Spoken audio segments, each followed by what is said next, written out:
Yo, what is up guys? Here with the bros in Nepal.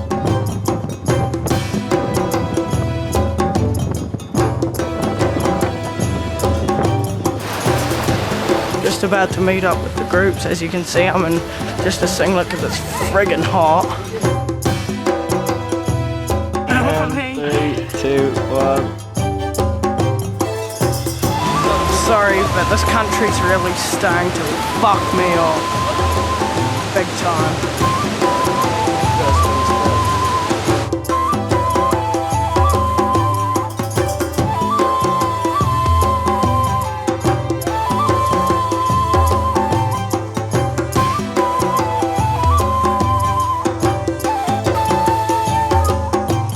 For the last 7 or 8 years or so, as I've been the chief executive here at the YMCA, I have been hassling the government about how they resource and fund and deliver this thing that we all know of as alternative education. And it is a thing that is funded by central government because schools don't want to deal with you guys. What has happened is I have had a lot of meetings and I've written a lot of letters and not a lot has happened. So I thought, no, we're going to have to do something crazy to get noticed about this issue. It's a big issue, and it doesn't just affect you guys. It affects all of the kids in New Zealand who have been excluded from school, from mainstream school. We're all in the same position as you guys. And I don't want to assume anything about your feelings about your future, but my experience has been that mostly the kids in AE don't feel overly optimistic about their future. You're probably not all sitting here planning your university career and that sort of thing. And I think that that is totally unfair and it's wasted potential. So what I want to do, and this is because I'm a bit crazy and because I also think that when you do crazy stuff people notice, we are going to take all of you who want to Nepal. Why am I doing this? I'm doing this because I am so frustrated with the voicelessness of those kids. There's a youth model which talks about how you get the best out of young people, and in particular youth at risk, and one of the aspects of that is generosity. If a young person doesn't have the capacity to be generous towards other people, they're just so much more likely to end up in prison and all sorts of other negative things. So to teach a young person generosity is really difficult if they live a life like those guys, because all they ever see is, you know, no one gives a rat's about me, why should I give a rat's about anyone else? I'm brought to tears quite regularly around here when I hear the stories about some of our kids. You know, they're kids that actually are, they're people. They're real people with real hearts and real worries and real things that are going on for them. And they just need someone to care about them, and they don't necessarily always get that. It's just a very sad situation. I really do believe that society should be judged by how we treat our most vulnerable people. And I just don't think that young people in this country, particularly young people who have fallen out of education and have issues with poverty and abuse and that sort of thing, I don't think they get looked after properly by our country, and we're supposed to be a first world country. Most people think that people that go to AE are dropouts, and they're just going to school until they can drop out completely. No, they just judge us though because we're in AE school and they just think we're going nowhere in life, but they don't actually think that we do have our own things going on which could have contributed to being here and stuff. And I don't think, they just consider us as little shits. At first I had a massive fallout with my ex-boyfriend when I was going out with him at the time, and then I got angry, did something stupid, then my mum got angry and then started attacking me. So it wasn't very good, and then I just started attacking her back for defence and everything. And then she ended up calling the cops on me, saying that I started attacking her first. I got into alternative education of suspicion of selling weed at my old school, which, out of truth, yes, I was. It's because of the environment I was around and stuff, was kind of my way of making money, because I didn't think I was going to get a job or anything to pay my life. Mum wasn't helping me, Dad's in jail, and so I sold drugs, and then I got caught, got put into alternative education. I was living with my mum and there was a whole lot of drama, and then I just started getting real depressed and stuff, so, and then school wasn't really helping me either. I have nothing else to depend on other than myself. My parents are always busy at work and my sister's going through some shit. I think alternative education done well can provide some of the stability that many of these really vulnerable, really at-risk kids lack in other parts of their life. But if it's not adequately resourced, if the teachers aren't funded appropriately, if they don't have security and certainty in their work, then often that's not going to be possible. Are you enjoying watching me roll a smoke, mate? Government actually should be taking a role in saying, hey, we think that alternative education is important. We acknowledge that some of the kids are falling through the cracks and alternative education can pick them up. But before that can happen, we've actually got to get the alternative education system right. And at the moment, we don't have it right.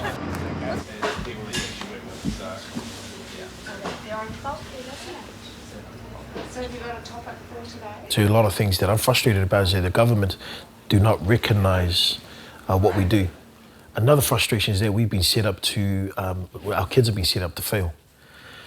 Because though we're called an alternative education, they still place high expectations of mainstream expectations on us that our kids need to walk away with NCA level, not 1, level 2. And our kids, the majority of them come through here because their academic levels are very low. And I know one of my kids, they will rather throw a chair at a teacher and get themselves kicked out than reveal that they cannot read. Just these last 2 years alone, between 60 and 80% of my kids had a reading age level between 5 years old and 7 years old. And these were kids, they were turning 16. Everyone in New Zealand between the ages of 6 and 16 must go to school. Schools are governed by the Ministry of Education. The Ministry of Education makes up the educational standards and curriculum for all of the schools and their students to follow. If things are, for whatever reason, not working out for a student, and they are excluded from the school they are in, there is a high likelihood that they may end up in alternative education. That student, however, remains in the eyes of the Ministry as the responsibility of the school they are enrolled in. Alternative education is the name for an education provider. They are not a school. The Ministry of Education appoints a school and a separate governing body called the Consortium to act as coordinators to all the alternative education providers for each region. In Christchurch, that school is Cashmere High School, and that school works with the Consortium who reports directly to the Ministry of Education. The Consortium assigns all excluded students to the alternative education provider it deems as the best fit. School funding from the Ministry of Education looks a little like this. Each school gets a per-student allowance. The staff salaries are paid by the government. They get a property allowance for rental and infrastructure costs. Then there are other grants and parental assistance and contributions. The funding for alternative education is a little different. Each provider gets the per-student allowance, less a facilitation fee which goes to the governing body known as the Consortium. Any additional money must be found through philanthropic donation. There's a sort of a theory that alternative education is the alternative to mainstream school because mainstream school didn't suit these young people. Now that's true because mainstream school hasn't suited these young people, but the main reason why it hasn't suited these young people is because they've never been engaged in learning, right from probably when they were really young. So it's been more an issue of engagement with learning than with the young person just being kind of really alternative. And I think it's really important to go, actually, you know what, the issue is social, there's all these other peripheral things going on in this young person's life and they're not getting the right support to engage in learning at their mainstream school. So we'll take them out of there, we'll kick them out of there and then out of another one and out of another one and out of another until there's kind of none left to try, and then we'll put them into alternative education and we'll give alternative education no money to do it well, and we'll just hope that they kind of stay there as much as possible till they turn 16, and then, you know, it's a different ministry's problem. It's no longer the education ministry's problem. The fact that we can let them go at 16 and they go off to do their own thing in society is a huge problem. If the state were a parent, that would be neglect. When you let your 16-year-old, who's still a child, and it's generally a traumatised 16-year-old, so probably got about the emotional maturity of a 12-year-old in many areas. I understand that those children will have the emotional maturity of 30-year-olds in lots of areas, because neglect makes you grow up quickly in some areas, but in other areas they'll have the emotional maturity of 8-year-olds, because trauma is complex. letting them go at 16 is neglect because they don't have enough frontal cortex to parent themselves. I think it's just another indication of how our system isn't really trying to help these kids. Our system is trying to contain these kids, to spend the minimum amount of money on them as possible whilst doing the least damage to society. There is a classic mismatch in alternative education. We've got our most demanding and difficult, neurodevelopmentally challenged, potentially violent young people congregated together, sometimes with our most idealistic and committed but least experienced teachers. There's a case for saying our absolute most experienced, brilliant teachers should be in alternative education. And at least every alternative education provider should have trained, qualified teachers. I mean, this is not work for the faint-hearted. You're going to have to be good youth and community workers, good, I think, psychological services, actually good family workers, because you're not going to be dealing with a young person isolated from a family environment. We're here because we committed a crime and got caught, so now we got to do some community service for the YMCA. FTP. What crime was that? We stole from the shop. Don't put that in a bag. We need teachers who are youth workers. Actually, we need teachers who are youth workers, who are security guards, who are drug and alcohol rehabilitation workers. You know, we need that kind of person.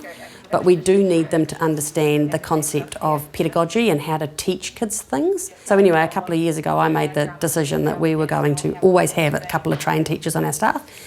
A mainstream school, the teachers' salaries get paid by the Ministry of Education, plus they get a sort of an allowance for around their property and their buildings, plus they get an administrative and a resources allowance, plus they get their per student per annum allowance. All that AE gets is their per student per annum allowance. The ticket's clipped by the overarching consortium body that looks after alternative education in Christchurch. So all of that extra funding around paying teachers well and all of that sort of stuff and getting good teachers becomes very challenging. The YMCA is lucky because we have other income streams. That's me Bro, you bowling yet? Yeah, did I get close? Oh, no, you got miles away. They're not here because they're stupid, and I think that's a huge misconception. Our students aren't stupid, and they lack a lot of confidence, and that's because the mainstream system has let them down one way or the other, or their families and whānau have let them down in one way or another, and so they need a lot more one-on-one and a lot more guidance. They've got so much going on back at home. Some of the students here have moved like 3 times in the last 2 weeks. Their headspaces aren't in it all the time, and so you've got to be willing to adapt your lesson around that. Especially with, at the moment, we've got like 10, 11 girls, and they change their friends every single day. They come in, they have this person hates this person hates this person, these are friends, and this person's left or this person's been stood down for a day, and it is constantly changing. Like every single day is a different dynamic in this room. But I think you just gotta, rise above that within yourself and do the best with what you have. We do so much work behind the scenes. It's often really deterring and it's heartbreaking because you're like, man, we're working so hard, they just shat all over that lesson. Welcome to Emily's world. Again. Are we still there? Yep. This is my property. Oh. And these are my minions. These are my minions. Greg's like, oh, I see where that was heading now. See, these are all my minions. Welcome to Wainui and welcome to Akaroa. Plan of attack is we're going to go for a little bit of walk. It's called Tramp to Camp, and so we take most of our schools that come here on our little Tramp to Camp. One, it's going to give you guys an opportunity just to, sort of see where we are and give me an opportunity just to hang out with you guys a little bit. But 2, focusing towards October is when we go on our trip overseas. And a little bit of this is just going to be getting us ready for that. Why AE? Why alternative education? For sure, we're not gonna solve everybody's problems. We might not solve anybody's problems, but what we do in the here and in the now, and be that take people to Nepal, be that to actually smile at a young person, to take notice, to engage with a young person, to have an adult actually take an interest in a young person's life, which they may have never had. It's almost like it's making a difference to that person. And if that can be a seed that we sow, and if that seed grows even just a little bit, then that's investing in the next generation, especially in alternative education, because I've never ever had that before. This is your fourth one today. So I should have You can have, will be between 4 and 5 tomorrow, and 1 before we leave, and you back to town. Well, I will, but I don't know about you. Yeah! Do you class this as one piece of bacon? Maya, hurry up. Sir? Your skin looks so flawless. Oh, yeah. Saying I think I probably should ring 2 parents. Thinking from a parent's point of view, we've got some extra tattoos on our necks at the moment, a couple of us. So I'm thinking I should maybe ring the parents of those 2 and just, yes, yeah. Yes, oh, they're very good ones. Someone's got some very huge lumps. Emily's world's done until tomorrow when I'm more energised. Yeah. So, are you on this contract? Yep. What does that mean? If you don't participate, or do the minimum participation, or You get kicked out. you just don't stop turning up and you don't have a valid enough reason, then. But they told me they weren't going to tell me when I'm kicked out. They're just going to kick me out. So I don't know. 3, 2, 1, go! Run! We have this mentality where we think people who don't deserve things, they fail. And we have this thing about it's their own fault. They've ended up where they are. And I think that mentality needs to shift. We need to realise that people have experiences in their life, usually when they're children, that have created them to be who they are, and it's been adults who have actually stuffed up for those young people's lives. And now we pick them up, but we blame them for what's happened in their life. Actually, there's a whole lot of complexity issues that have created them to end up where they are. Hello, my name is Levi and you're black. Why did you get into old age? Got kicked out of school. Just fighting, attendance, getting kicked out of class, arguing, all that shit. Got caught with some drugs and bunking a lot. That's about it. There was a couple of assaults and willful damage and possession of an offensive weapon. Just destruction of school property, like in woodworks. Violence, bullying. Selling drugs. Yeah. When you get put on curfew, I was on 5 till 7, so I had to be home at 5 p.m. every night for 6 months. And then I went till 7 till 7. And that's because I was in the top 20 crime targets, so the police would just target you. And then I ended up being in the top 8, I think. So me and the bro were in the top 8. And I was in the top 3 for car theft. And it's actually not a pleasant thing, but when you're doing it, it's just you don't know what the hell you're doing, you just do it. And then after you've done it, you sort of realise, but you sort of don't give a shit. I think we need a cultural change. We need to get rid of this cultural idea that the kid just needs a good kick up the arse and he'll learn to do as he's told. People in New Zealand need to understand that the prison is full of people that have had lots of kicks up the arse. Some research shows up to 85% of the kids in prison come from abusive backgrounds with, being physically beaten, and they didn't end out bad by a lack of a kick up the arse. And the people that go, oh, well, my parents kicked me out the arse and I'm all good, it's trying to get them to understand that if it was the time that they were kicking you that really made you a good person, then it would make sense that the more you got of that, the better a person you would be. So the best people would come from the houses that were beaten the most. And I thought this often when I had foster children, is that often they were so far down the track of leading a badass life that all I can give them is a positive experience. If all they've known is bad, I might just give them an island of good. I would often think it's probably for their children that I'm doing this. One island of good is not necessarily going to take over this whole continent of bad that they've had their whole life.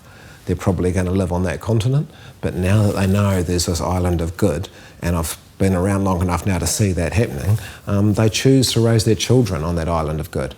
So I've had some kids that have gone on to go to prison and stuff, and you could look at it simplistically and go, well, that didn't really make a difference. But when you're looking long term, when you're seeing how they're parenting their children and the choices that they're making, you're thinking might have taken a whole generation, but you do see the benefits of your work.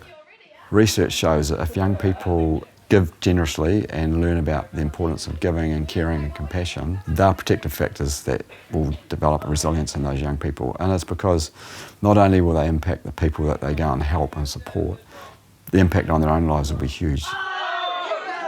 There's no guarantee that just because a young person goes to Nepal and experiences third world country and poverty and helping when they've had a natural disaster, that this change is going to happen straight away, but it'll plant a seed in that young person's life where they have to start thinking about, man, we have so much here. Emily has left. We have got Hayley now, and we'll have Raven starting on Monday. But I think Emily's the only one that's gone from camp. Oh, it stinks. Shut your legs, Megan. You don't slap, do you? No. She was on final contract for participation, and she was on final contract for disrespect, in which both were broken on camp several times. The respect has kind of sort of dropped in the last few weeks. A lot of disrespect towards us as staff. And I think that comes with, we've gone through term one and we're getting quite a close-knit core group there. And so it's like a team mentality. It's them versus us. And they're really starting to push those boundaries. But they're 14, 15-year-olds. They're going to test those boundaries no matter who it is. So, and I think we just have to be the mature ones and to rise above that. Because it is very easy just to drop to their level and be like, you know, if someone doesn't want to do something, be like, just do it. Like, it's just easy to get into that behaviour, but we have to be the adult and, you know, talk to them maturely and just be like, just carry on with it. And hopefully it's just a phase that they're going through. What are you guys learning? Are you learning safety today? We're learning how to do meth instead of memes. We're challenging them, scaring them probably, making them work together, trust each other, rely on each other. There's a simple thing as going on an indoor climbing wall. For them it's probably not simple. For me, I've done it all my life and don't really think twice. So I need to remind myself all the time of what we're doing with these guys. They expect to be brought into a situation and go, hey guys, we're going to do this, and they won't try it because they're going, oh no, because I'll be kicked out of this already. Oh yeah, well, I'm going to fail. Well, actually no, because you know what? You already passed. If you like, you just need to help me do this. You know what? You might have a bit of fun along the way. Do you like Clip and Climb Christchurch YMCA? Yeah, man. It's pretty interesting. It's pretty bad. Okay, and can we have your full name, please? Jordan. Alright, thank you. Where do you live? I don't know. Me out in Nepal. I'm there to help Dave as our project leader. So someone who's been to these places before, who's led expeditions. Nepal, you know, some of the kindest people in the world, as ever with the poorest countries in the world. Poorest countries always have the kindest people, which will hopefully transfer through to the kids as well. It's no holiday. We're going to have tears and tantrums and anger and throwing things and fights and arguments. And that's just amongst the students, let alone with whoever else happens to be in Nepal at the same time with us. But that's what we've got to deal with. How will I deal with that as part of it? Preparation. We need to get it right at the start. Now. Ladies and gentlemen, we request all passengers to kindly return to their seats and fasten their seatbelts. Thank you.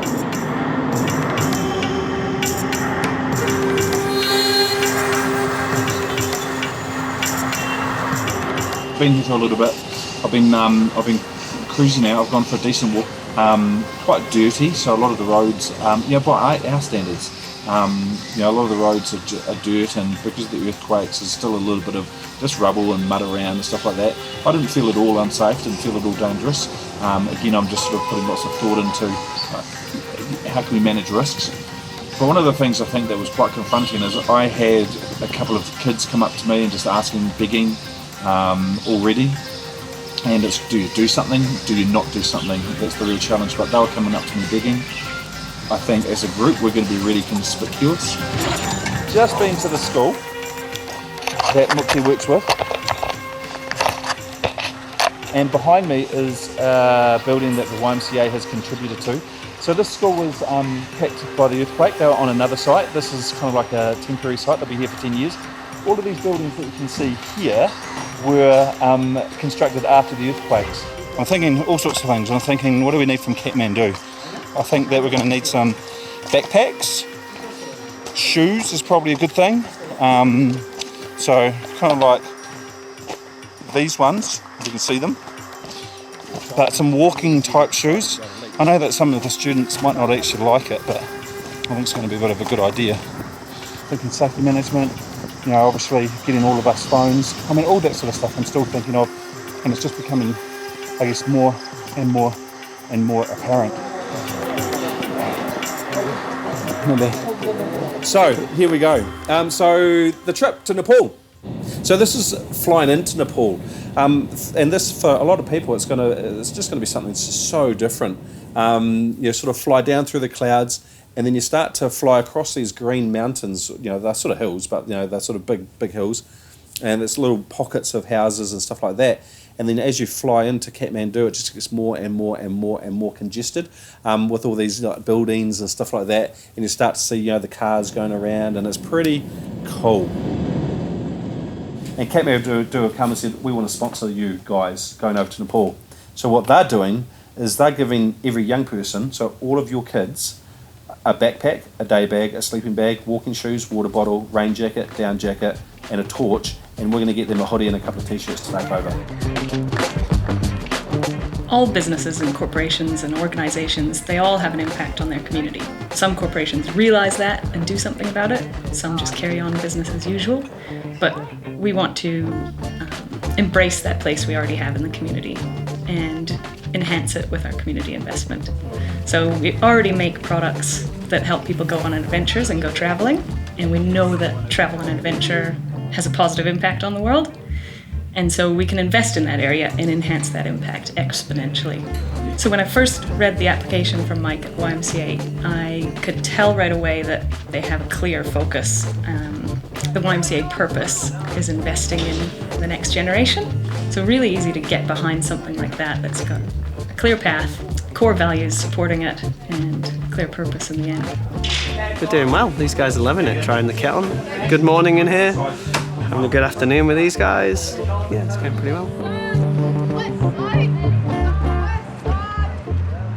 If someone use horn, pop pop. That looks funny. Yeah, pop pop. Yeah.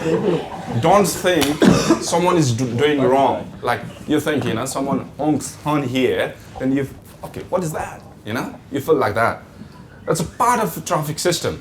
You may be joined in the street by a stranger, like someone, you know, you don't know, and someone will join you and just want to chat. Yeah, yeah, just like, you know, you'll see, like people will, yeah, people will, you know, the male friends, boys, like, yeah, walk like this, yeah, but don't think they are gay. It's just part of culture, and it's normal there. So, like, how much rubies would a tinny be? You know no, you don't have to buy, but oh, is it free? But it's illegal. It's illegal. Yeah. It's illegal, and if someone, yeah, and it's strict law, so you have to follow that. I mean, you don't want trouble in another country, do you? Cannabis, people say, oh, it's not addictive and, you know, it's natural. But in excess, it's dangerous. One of the biggest things at the moment is the synthetic. I see kids who've never had a seizure before in their lives. They started using synthetic, suddenly they're on the floor having a seizure and in an ambulance. Methamphetamine, party pills, and the biggie, alcohol. This is just exactly the same situation every parent of a teenager is in. You don't want your 17-year-old drinking alcohol, but how many 17-year-olds don't drink alcohol? I mean, that might be a more mild version, but it's exactly the same issue. They are going to do something that their age group is doing that you think they shouldn't do. So you end out as a parent of a teenager, you don't want to go, oh, well, I can't stop it, then be the parent that's buying it for them and supplying all the alcohol and encouraging it. But if you're the one who stops it, then you just have them going away and doing it behind your back without your protection and without your safety.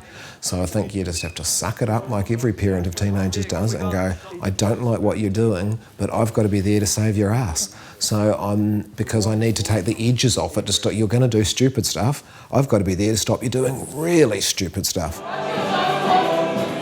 The crowd that I was hanging out with, they all smoke drugs. And I started smoking it with them because they wanted me to try it. And then I started having it even more and more. And I left Mum's house because she found out that I started smoking drugs. And then I just left and lived at this other guy's house called Jesse. And we just bummed around every single day smoking weed. Just drinking and stuff, because I find it brings you up a lot and just makes you forget all the bad shit. Just past, just memories from stuff I've been through and seen and all that with my mum, my dad and all that, quite physical relationship. And yeah, it wasn't that healthy for me to grow up in, and I still remember all of it because it's quite visible, so yeah.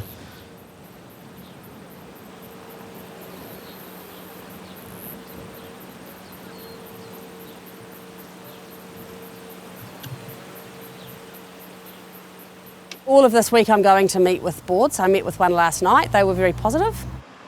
The school principal had phoned the parents of the two boys that happened to be on their roll, and she got some feedback that YMCA has changed my kid's whole life, and I didn't think that would ever happen. And even the school principal said when he was excluded from our school, we didn't think he had any chance of getting his act together. It's nothing short of miraculous, she said to her school board, what's happened to him. So really positive, good feedback in that regard. I haven't had an official response from them yet, but I'm pretty confident that they're going to say yes. There are two schools that are refusing to engage with this and saying no, without me meeting them, without me talking to them or anything. Don't know why. I honestly don't know why. I need to understand why, because I need to understand what I can do potentially to shift that opinion. A health and safety conversation can be had, surely. I mean, it's just a health and safety conversation. But perhaps it's harder to have a conversation about the politics, or it's harder to have a conversation about the documentary we're making, or it's harder to have a conversation about what they've been told to do by some other third party. Kashmir High School is one of the schools that has students enrolled in our alternative education program, and they also manage all of the AE programs in Christchurch, so they are a very critical stakeholder for our project. Really want Kashmir High School to be on board with what we're doing, because it demonstrates that they believe, first of all, in our students, but also in the relationship with the YMCA that they've got. So we've got kids who are enrolled at Kashmir High School who haven't had anything to do with Kashmir High School for months, if not years, who've been at the YMCA doing their thing, and Kashmir haven't had anything to do with those kids and don't really know them, don't know how engaged they are, don't know what their attitude's like, don't know what their behaviour's like, don't know what their family situation's like, don't know any of that, and yet they feel like they have some kind of legal responsibility for the student, and yet on a day-to-day basis, day in, day out, all year round, they have no involvement with that student. So from my mind, it's completely ridiculous system that they even are involved in a decision about whether or not these kids go on the trip.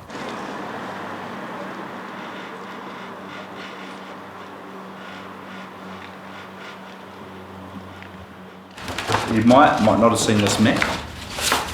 You can see that I know it intimately because it's upside down. So Kathmandu's here. So here we go.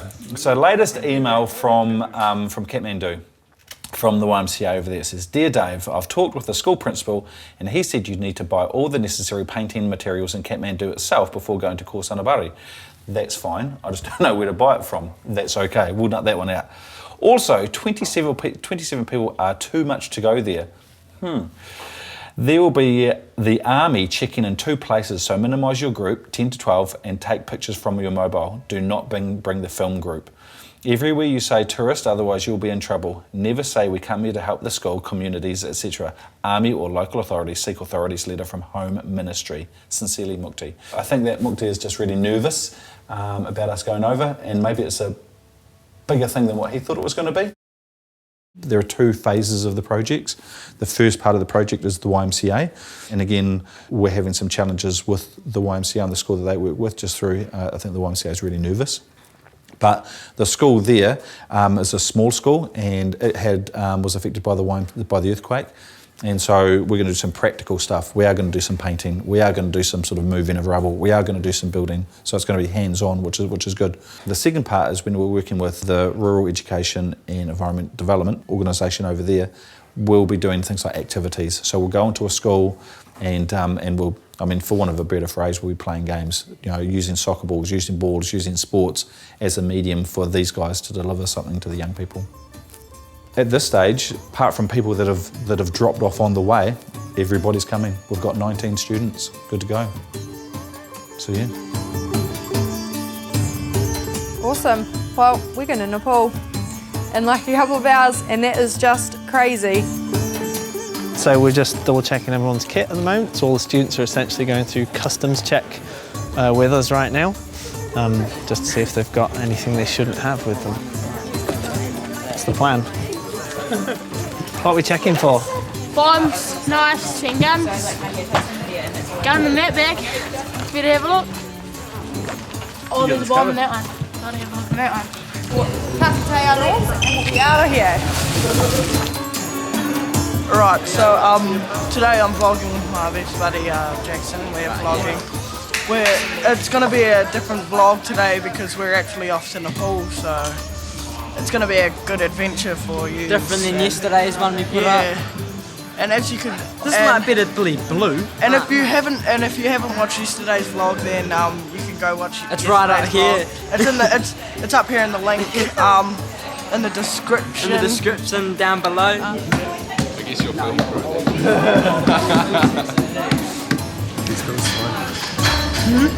Right, so Vincent's Justin. He's the final member of our trip. And if you're all wondering, Stacey is the other person jumped in, and obviously Rich is here as well. So this is us, this is our full crew. Ladies and gentlemen, I do apologise for interrupting. We've got volunteer members from YMCA Christchurch who are shortly off on a long flight to Nepal for 2 weeks. Wanted to find out what it's like to be flight attendants, so I gave them the job of handing out lollies. So if you want to wish them well for their long trip, that would be awesome. Thank you.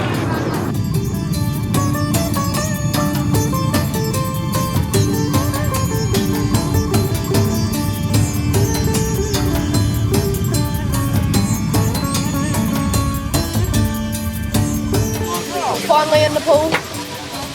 It's your boy Levi. Some pretty shit with it, but yeah. It's right, the best 15 days.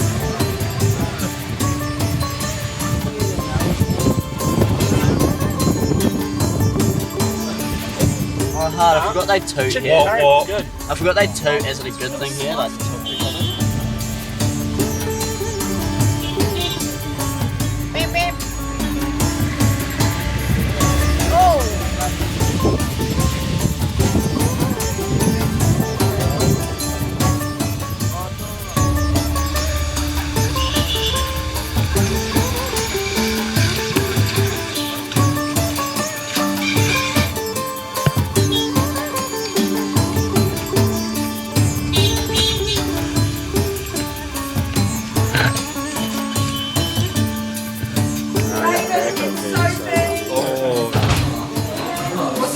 Really quick, ready? First thing is, well done on getting this far. That was really smooth. Flights, flying, your behaviour, how it all went. Kudos to you guys, it was easy for us as staff to mean that we could have some naps along the way, which means we're going to be better for you guys now that we're on the ground in an environment we're not sure of. Second thing, you've all been given room keys, right? Boys are not to be in females' rooms, females are not to be in boys' rooms. If this occurs, staff will be sleeping in your rooms. This is not a sex trip. Yep, pretty real, this is not a sex trip.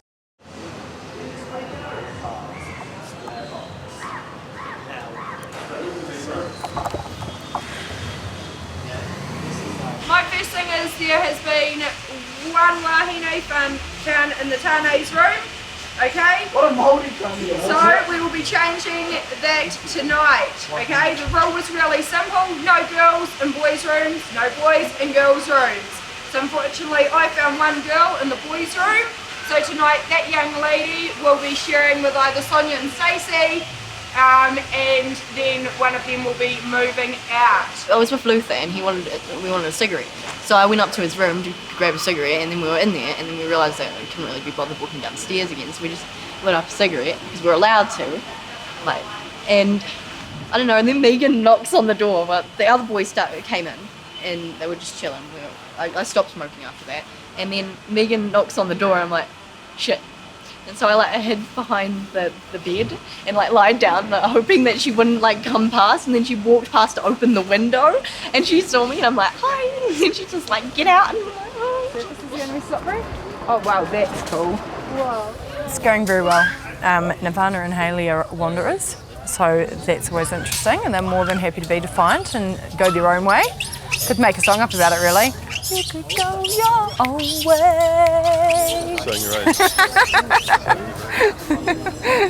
It's their theme song. Oh, I know. On the way up. It's so scary. Oh, let's clean this house. No, thank you. That's it, $1. You want cheaper one? We're going to this cremation place where they burn the bodies and then throw them into the sacred water. Yeah, so it's obviously their funeral ceremony, so bringing in the bodies here and lighting all the fires, and obviously they're going through their cremation.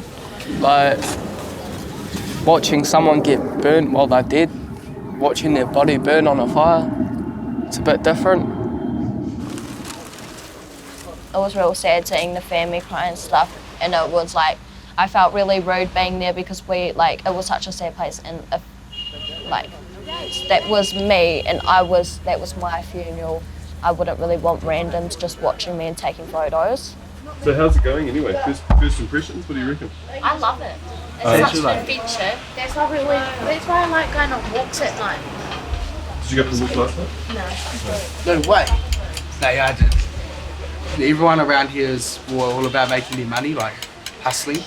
When we went for a walk last night, they were walking up after us, so we want to buy weed and shit. Or they'll play that violin thing, want to turn, and then they'll be like, give me some money. Yeah, they'll how to And then some guy was trying to ask Cullen for money, and I was like, Cullen, just gap it. Yeah, it's alright. It's dirty. It's all good. It's just weird, all the pollution and that. It's different, yeah. Noisy. Yeah, too many beeping. I've never seen so many poor homeless dogs in my life. I haven't been to a place that's this crowded and this poor. People, they're so nice and caring. The buildings, how children are living, how animals are living. Children here, they've got next to nothing, but they smile every day. It's pretty good. Everyone's pretty humble, peaceful as. It's lovely. The sort of stuff I saw today. There were dogs, kind of homeless people begging for money and stuff. And then on the other hand, there were people giving you stuff and helping you out. Thing that is eye-opening for me is that I reckon by the time I leave here, I'll be able to live without stuff I had back in Christchurch. You know what I mean? We're in a completely different environment, completely different culture and everything. We're helping out little kids. I think this is an amazing opportunity, especially for us AE kids, because we take everything for granted, and same with people in mainstream schools. Everybody takes things for granted, and just being here makes us realise that we're so grateful to drink out of our taps and to not have to worry about anything. But no. I reckon the people at home can go suck a dick. Oh, I don't know why I said that. Okay. No. You can say that. Okay. Yeah, it gets cut anyway. Okay.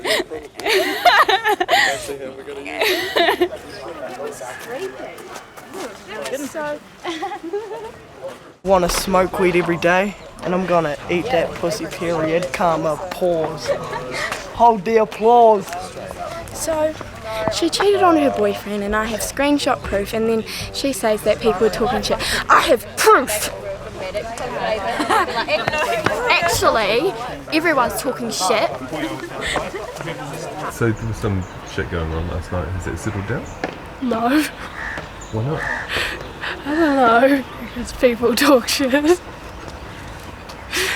true, right? Yeah. And like starting shit and that. Still? Yeah. What for? I don't get it. They're jealous or something, I don't know, and I don't care. Because I know nothing happened, so I don't give a shit. So today I found out that somebody was shit talking. Mama! Somebody lied and said that I stole a drink bottle, and then Nirvana was gonna come into my room and one-ounce me for a drink bottle that I don't have. So I don't know. But somebody said that she's just finding like every excuse to try and hit me. But I don't see like why she just doesn't come up to me and hit me if she like wants to hit me so badly. I'm just so confused. Why do you want to hit me so bad? Wait, hold on. You did. No, actually, you can't talk. And I'll quote it after. We were getting lunch. I was planning it for everyone. Basically getting the shit that we have, at dinner and stuff. And you say, oh, it's not only for yourself, it's for everyone. But if you were to be in there, you would realise that I was getting it for everyone. And then you say, oh, it's not only for you, it's for everyone. And then I told you to come. Shut your mouth. And then I told you to come. If you're not going to let me talk, you better just shut your mouth. You're talking after. You can talk. What happened to not threatening me? And then you said, I said you better just shut and then up. I told you to come over here. You're shit talking right now. How? No. You are. And then I told you to come to us. Wasn't it like me and Hayley? Yeah, I told you to come to me and Hayley and to put your input in. And then you said, nah. Yes, I did. And then you're like, didn't say, and then I put told your you, input then in. don't complain because I'm ordering for everyone. And then you were like, and I quote, oh, nah, I just want to, somebody asked you if you wanted anything. You said, oh, I want a plane ticket back to New Zealand. And then somebody said, no, it's not a problem. I do not care. And then you said, oh, no, I'm just going to get myself deported then. And then somebody asked you, like, why or how. And then you said, because I'm going to knock a bitch out or I'm going to fuck someone up. Yeah. That bitch meaning me. Just keep the voices down. So why? Are you trying to be cocky? Do you want me to get up and actually punch in the mouth? You're not going to hit Do you want me to get up and punch in the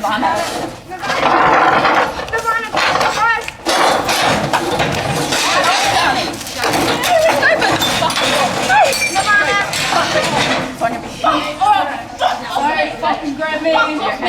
Fucking touch you. Fucking let me go. Calm down. Let me go.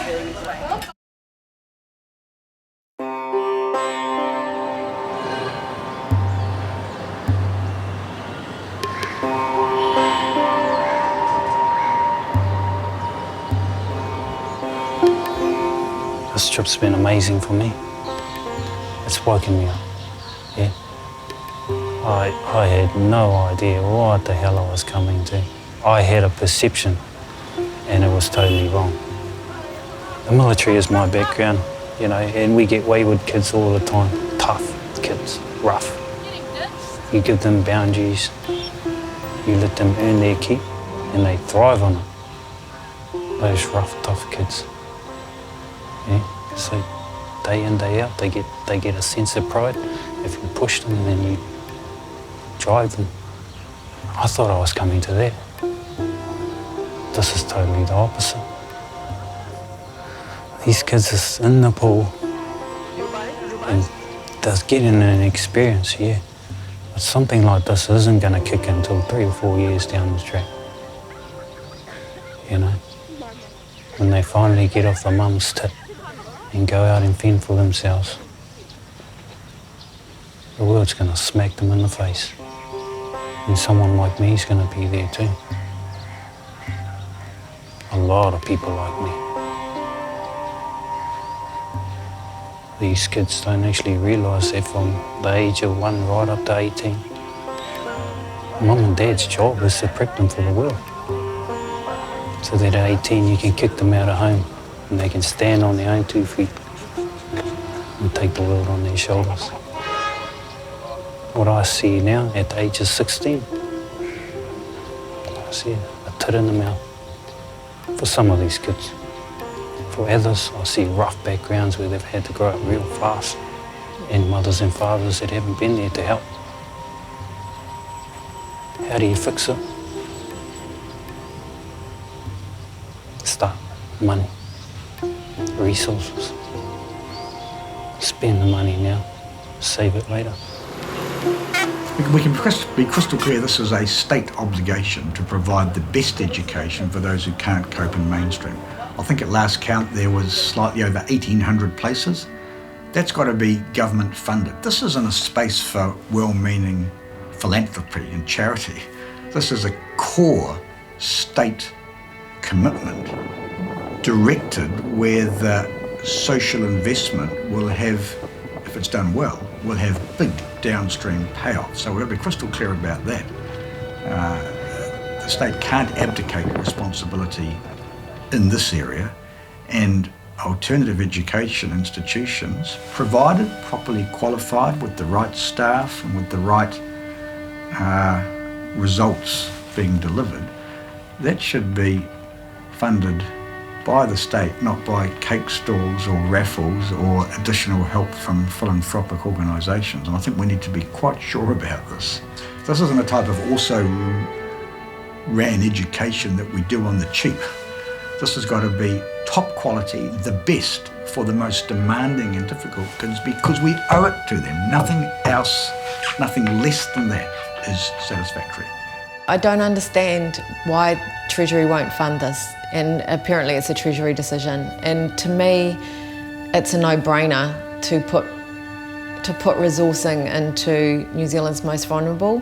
But I think that there is maybe a sense that New Zealand's most vulnerable somehow aren't worth resourcing adequately. And so we put them through a very poorly resourced sector. We hold them basically in a kind of pen-like situation, and then they move into the justice system, and then we lock them up. And I don't know, is there a kind of opinion that there'll always be this small 3 or 4% of the population that are like this, and why would we bother resourcing them properly? Or you look at it as being, we're a nation that's founded on egalitarian values, and we are a nation that's always had more of a sense of the collective, I think, and a community care than perhaps other nations do. And if that's a value that we really hold up as being true and right, and take seriously the human right, which is to be the right to be educated, then I think we could maybe move and progress and fund more adequately. Alternative education school is probably the last chance these young people get to either re-engage back in school or get opportunities to go into training and employment through those schools. And so you've got one chance. If the young people fail in that, or the school fails them, then they're out on the streets, and a lot of them are heading that way. So you've got this intervention time. You can, hopefully, they can get some NCA level 1 and 2, but they can also develop as a young person, and that's the key. All right, we're doing an interview. Ask me questions. Ask you questions? Yeah. What are we doing at the moment, man? Where are we going? We're walking up the hills in the Himalayas.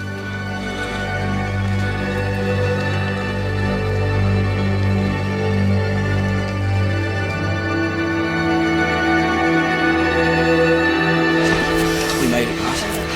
I feel like crying. Yeah, I don't think the smiling is going very well for me. 3, 2, 1. Nice. Hi guys, my name is Levi.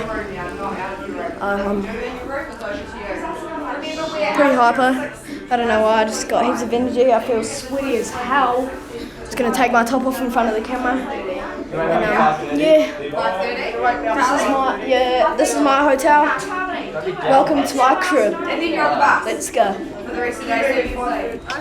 Come to my crib. Let's go. What's up? This is MTV Cribs. Welcome to my crib. As you can see, I've got about 20 apartments. I'm jealous. This is my third apartment, room number 103, and this is apartment number 4. It's number 2001, the year I was born. Yeah, we were stripping.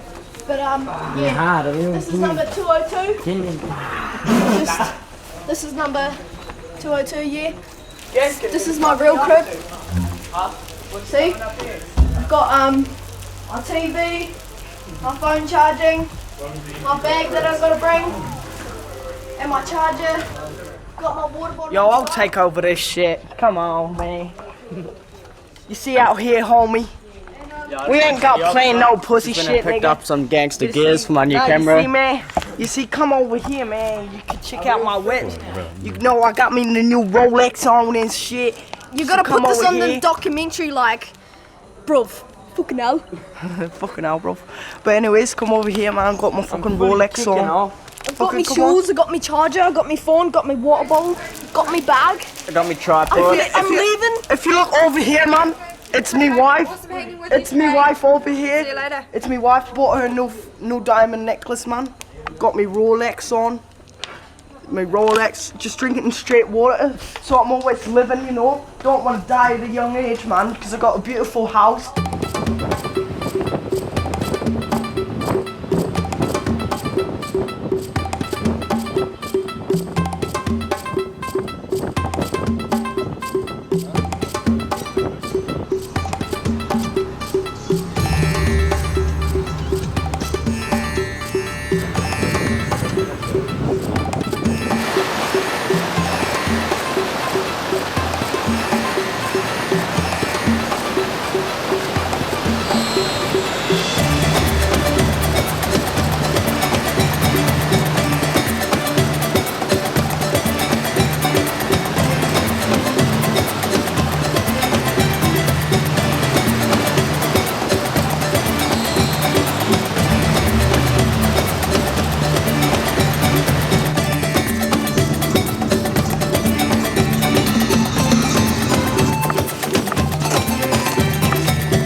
Namaste.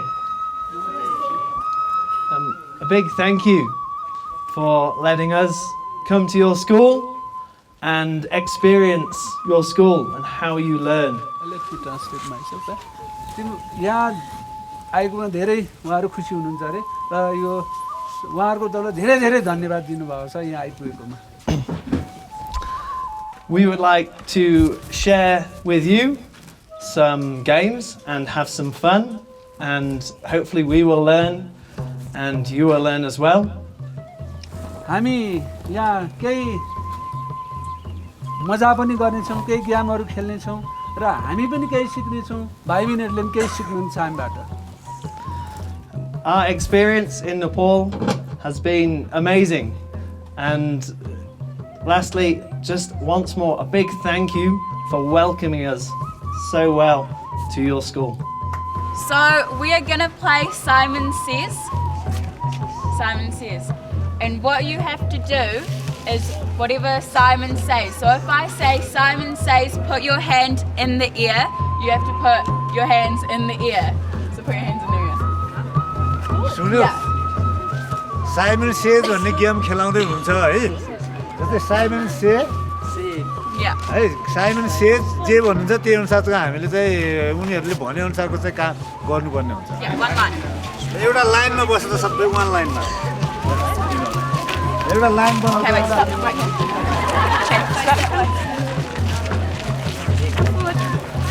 They need to face that way. So a line going like that. We'll do it different.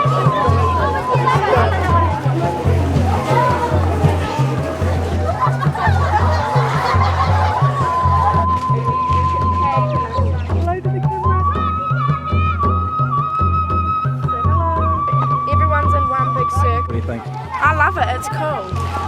They seem to be having fun. Are you having fun? Yeah, seeing them all happy and making a little soccer field, that's cool. Apparently they've never had soccer balls before. What happens if they're late to class? Like if they're late to school? Not on time? Punishment? Yeah, if they've been naughty. Punishment? Punishment. Yeah, but not heavy punishment. No. Punishment with full of love. Yesterday, you studied about our parents and you नमस्ते भन्छौ नि high भन्छौ नि त्यसलाई उनीहरूको भाषा के भन्छ What's more?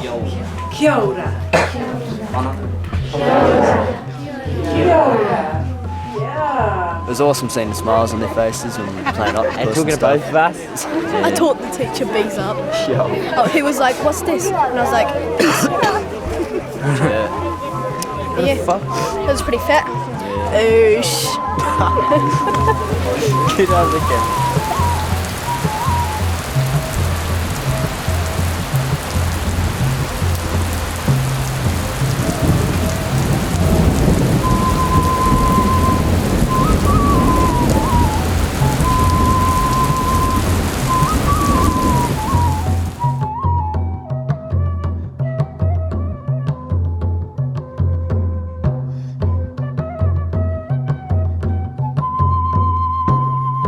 Yep.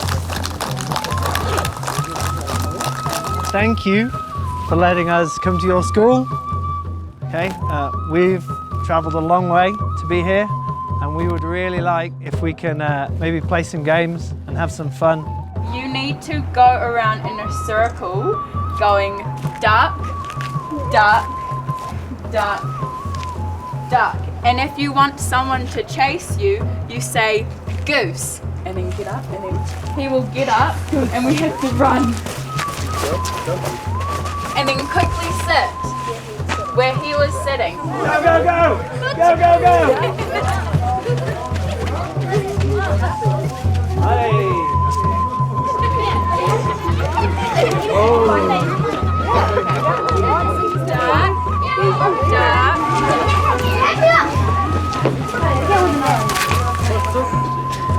Splat.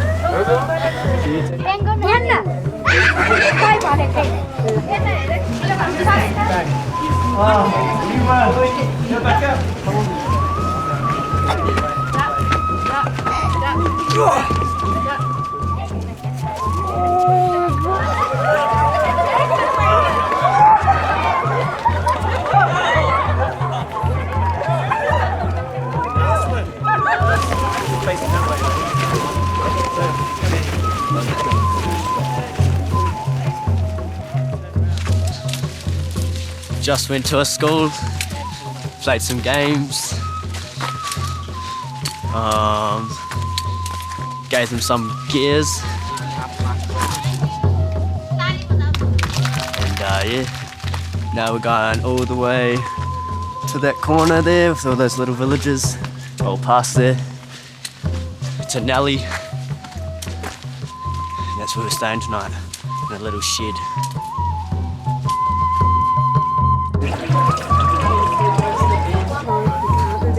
I looked around the school today when our students are playing with the kids, and every one of them was smiling. And they were engaged at different levels. Even the ones, if they were just stood on the side, they were taking a picture, they were still smiling. They were laughing with each other, they were laughing with the kids. They were terrified when they got in there, and credit goes out to Senior at the start, definitely, who stepped up and got stuck in. Some were braver than others, but they were all in there doing it, and I was proud of them. I was super proud of them today in that school. Why have they come here tonight and they'll put it on video that they'll turn around and just say, fucking long walk? Maybe they're tired, maybe they just have actually had an emotional experience or a genuine experience, something that we were trying to do for them, and I think I've got something out of them and they don't know how to process it. It's as simple as that, but it's positive, it's a change. I feel like shit. Yeah, hopefully this walk will sweat it all out, eh? But, you know, just about to meet up with the groups. As you can see, I'm in just a singlet because it's friggin' hot. Are you hot? I'm fucking boiling.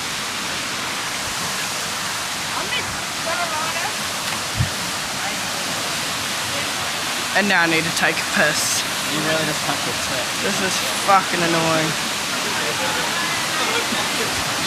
I'm sorry, but this country's really starting to fuck me off. Big time. First things first. How's it been here?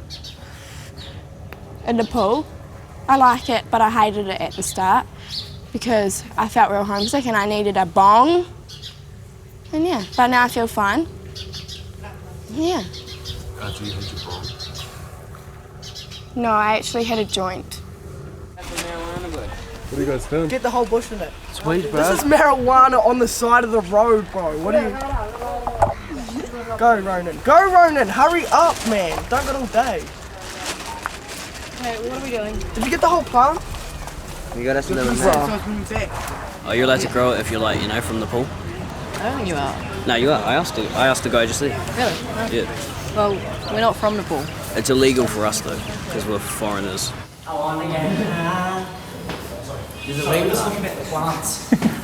The kids are tremendously resourceful. It's like having a bunch of 5-year-olds crossed with MI5 agents. If they will find a way of doing something. They will get out there, they will drink, they will smoke, it's amazing. It's been quite a learning process.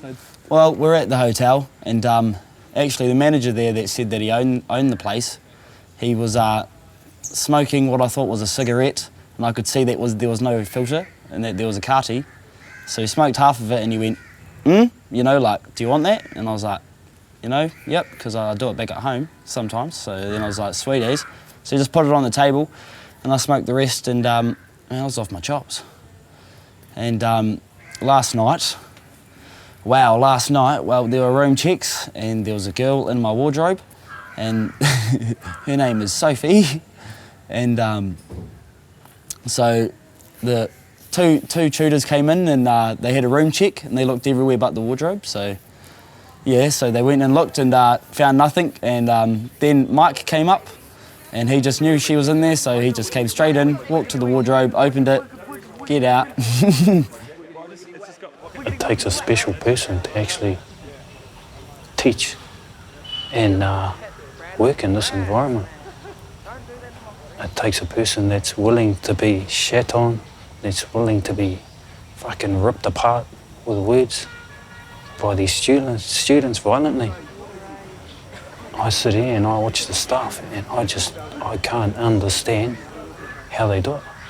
It's like I was saying last night, it's like the Twilight Zone here. I know I fully talk shit to like everyone. I know what I say. Like Craig, I told Craig to fuck up. I know that I'm saying it, you know. I tell he needs to fuck up. I know I'm saying it. It's just, you know. And so, what sort of things can you do personally to make it easier? That's what I'm trying to do now. Is change. To be honest, I would hate to be the tutors dealing with us kids. I mean, like, how do they deal with our behaviour?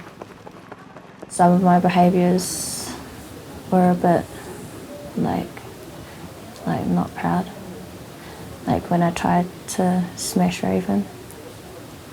Yeah. Are you proud of yourself? Are you proud of the stuff that you've done? Nah, not really. It could have been done in other ways, like fighting. Could have been done a different way. Yeah. Are you embarrassed? Embarrassed of the students or of these? Yeah, I am. Yeah, absolutely. I take it really personally because we're in a different culture, and when they don't understand, they just don't think about anyone besides themselves. You know, they've been smoking, they've been drinking, they've been tagging, they've been lying, they've been cheating, they've been stealing, they've been putting themselves at risk, running around the building on the balconies, walking off in the middle of the night with strange men. And all well and good, like back home. Here, you don't know, it's a strange place. Anything could go wrong just like that. And they don't understand that. I mean, how many times we've talked to them? We have these talks about respect, and you sit them down and you mediate and you do it again and again and again. And they say sorry and they look all sad, and then they do it straight away, half an hour later. And it's just to see like Megan the way she is as well, she's just over it. And she's the biggest caring person in the world, and she's just maxed out. What these kids have done to her and to everyone is it's embarrassing. It's just that whole respect thing again. They've just got none. They've got no idea. It's all about them and their selfish ways. I've got students who are saying, oh, Auntie's messaging me. Can't wait to get blazed with you, mate, when we get home. Cool. I can't wait to hug my kids and have the mattresses in the lounge. and actually just tell my husband, thanks for coming. Man, I know you struggled. So my recommendation to Josie is that I think actually having this AE is at the detriment of the YMCA. We're using a lot of money that doesn't come from the government by our organisation, and we're very blessed in that sense, and we have access to amazing things. But because we are so tied down by the way the ministry wants it done, it's actually ruining us. When we have 10 students, do you know what? It's awesome, and you get awesome results, and you get a great bunch of kids. When we go any more than 12, you start losing it. And any AU would say the same. 22 kids that are usually in a classroom of 30 and they're the one, and you've put 22 into a classroom where there's 22, it's babysitting. This trip, is it a win or a loss? I think when I look at all the stuff at the table, it's actually a loss, because we've actually lost all our will to actually keep going with these kids. Am I proud of the staff? You know, definitely. You know, they've had to dig deep. You know, they've had to dig really deep. You know what? AE is a flawed model. It's, you know, you chuck, you know, 18, 19, 22 of the kids that are just not working in mainstream, and you put them all together. How the heck's that going to work? It's ridiculous. And it almost, I don't know, I just get really frustrated, and you know, this whole trip's just making me angry and frustrated, and it's such a flawed model.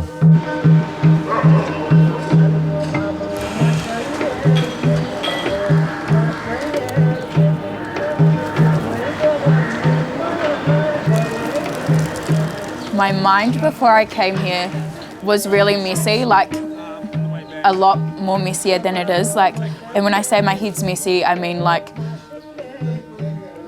voices and stuff, and I have like thoughts like so cemented in my head that I'm like worthless. I don't like belong here, you know, I don't need to be here, you know, like I'm so alone and stuff.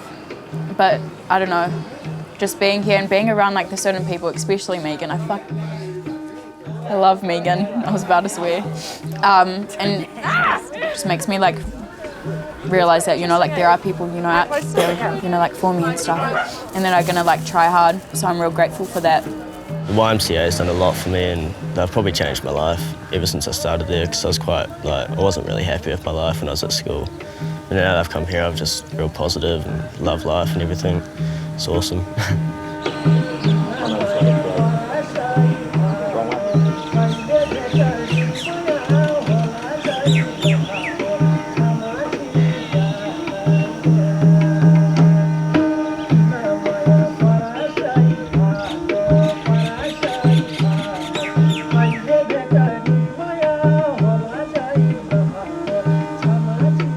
For us, like, that was the best experience for like our lives.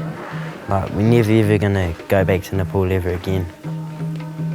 Unless we save up, then we might. When I really think about it, the stuff I saw did have an impact on me, and hopefully it will kind of change the way I see things. At the start, I just wanted to go because I wanted to go because it was Nepal and it was free. But then, like, halfway through it, I started wanting to get more stuff out of it, like being able to change and that. There was heaps of mistakes that people done, but at the end of the day, we got to know everyone so much better, and like came out of it not hating each other when we got back to Christchurch. You know, all the shit was left back in Nepal. Like, as far as the term's gone, it's probably been the best 2 weeks that I've had all year, as far as not having to yell or not having to come down on them so hard. Like, it's been pretty relaxed and chilled. I think that they're really good people, and they like believe that we can do it, and like we can stop doing our naughty shit and like go to course and do better than what I have been. My attendance has been better, I learn more, it's more work with the teachers, they help you with heaps of stuff, and they actually care for you, like they're there for you mentally, they support you through everything. After hearing all their stories, it still surprises me that they managed to turn up to a course with so much going on in the background for them. which doesn't warrant their behaviours, but you can definitely understand them and what they do as, you know, kids trying to grow up in a pretty tough background. So the Nepal Best Participation Award is awarded to Jacob Gaskin. Jacob, you were the best all-rounder in Nepal. You made the most of every opportunity and nothing seemed unachievable to you. It was all accomplished with a really positive attitude and a really awesome outlook.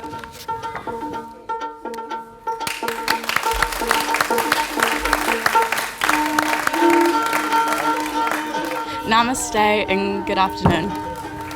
As most of you guys know, I've been at the YMCA Alternative Education Program since the 21st of June 2016. The YMCA Alternative Education is not only a classroom filled with students and teachers, it's a classroom filled with positivity, love, care and the most kind-hearted people, and I'm so grateful to be a part of the YMCA family.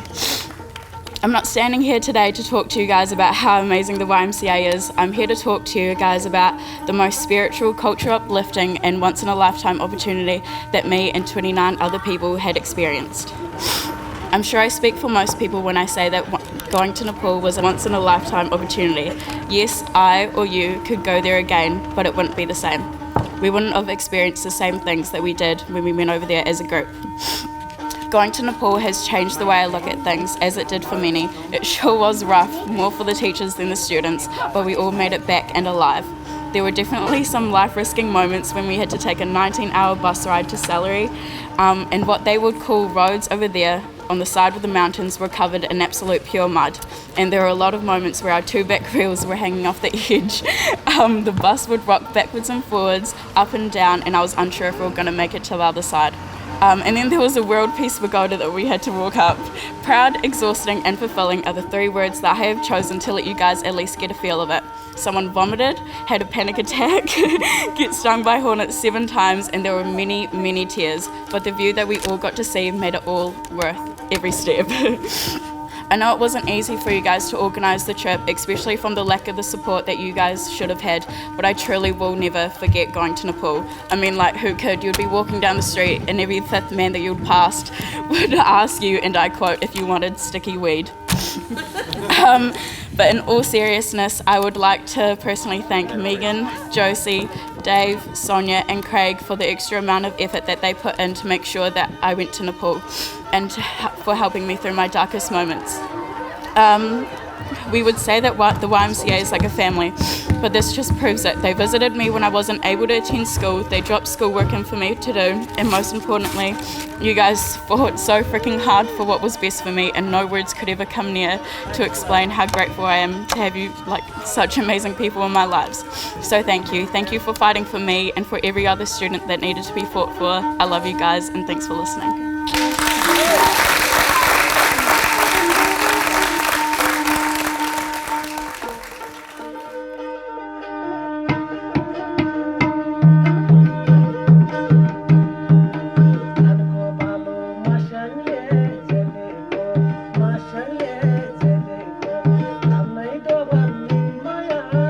How can it be that we've got so much effort and money and energy and belief into these kids, and then the people who have all the power just say, oh, well, forget it. Via email, they tell me we don't have a contract for next year. I haven't even told the staff, let alone the students. What the hell do I tell those students? So I'm in the process of challenging the decision to kill our AE contract, because I want to keep working on how we can change the program to actually make a difference for the kids.